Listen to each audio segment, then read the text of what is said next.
Bonjour amis internautes de Sport, bienvenue à la revue d'actualité de ce vendredi 15 septembre 2023. On démarre par l'écho de la tanière. Champion d'Afrique en titre, le Sénégal qui ambitionne de faire un doublé en Côte d'Ivoire compte réaliser une préparation de haute facture en vue de la prochaine édition de la CAN. L'équipe d'Aliou Cissé jouera lors du prochain rassemblement 2 amicaux contre le Cameroun et face aux Aigles du Mali comme annoncé.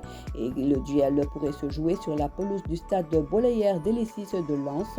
Selon le site Shoot Africa, les fédérations sénégalaises et camerounaises auraient donné leur accord à l'agence organisatrice de la rencontre Maroc-Burkina Faso pour que les deux équipes s'affrontent, elles aussi à Lens.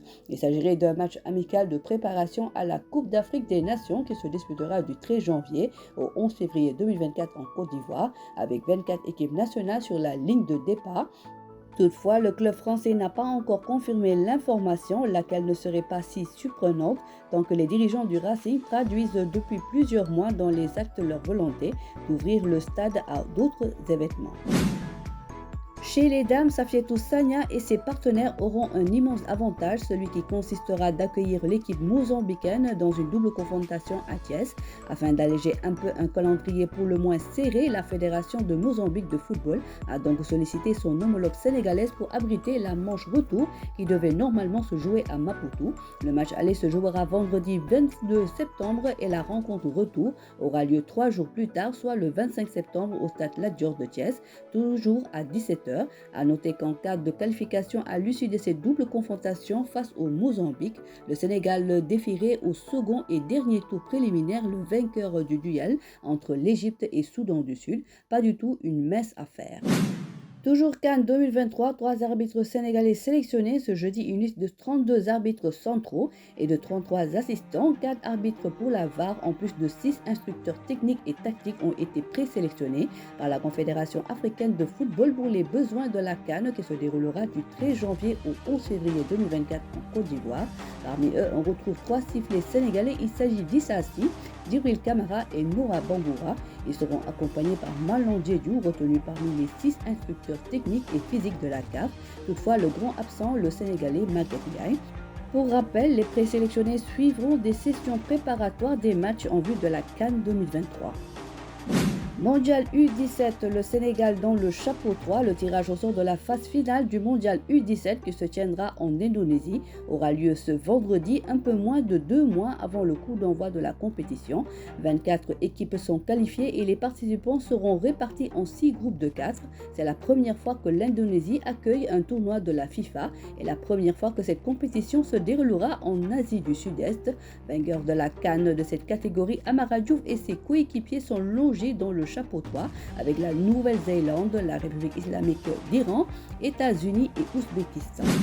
En charge de discipline avec le projet d'organisation des JOJ 2026, le Sénégal accueillera les Jeux olympiques de la jeunesse en 2026. Reçu par le pape François samedi 9 septembre, le Comité national olympique et sportif sénégalais a présenté le projet d'organisation de cette compétition. Tout en félicitant le Sénégal pour cette organisation, le pape a remercié tous ceux qui s'engagent pour le développement de la jeunesse par le sport, car selon lui, le sport est éducatif. Le Saint-Père a de ce fait rassuré la délégation sénégalaise par ses prières pour la réussite de ces Jeux olympiques de la jeunesse se dérouleront du 31 octobre au 13 novembre 2026 à Dakar, la capitale sénégalaise.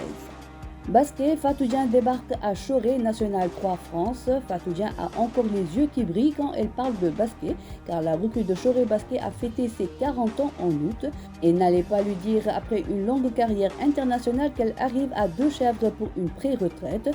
Au printemps dernier, l'agent de Fatou Dieng l'a contacté pour lui parler du plan imaginé par le président du club chorachien, Frédéric Duflo. Jeu de dames Modosek en lion dompteur, ce maître international plus connu dans le milieu des damistes sous le sobriquet Gaindé a aligné 2 victoires lors des 6e et 7e rangs du tournoi d'animation à la Ligue de Saint-Louis. Il a mangé les pions des Saint-Louisiens Alia Bangoura et Ismaël Sek pour terminer fort la compétition.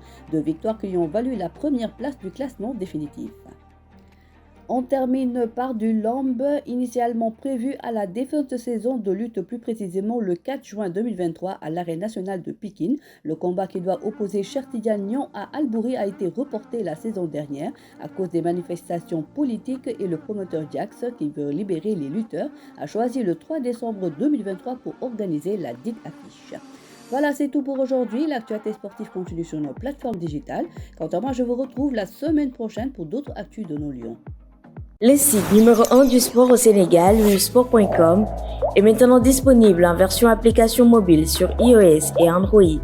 Retrouvez l'actualité du Sénégal pour tous les sports en direct sur votre téléphone: football, lambe, basket, sport de combat, athlétisme et bien d'autres disciplines. Toutes les statistiques des championnats sénégalais, les matchs, les résultats, les classements à suivre en direct sur votre application wiwsport.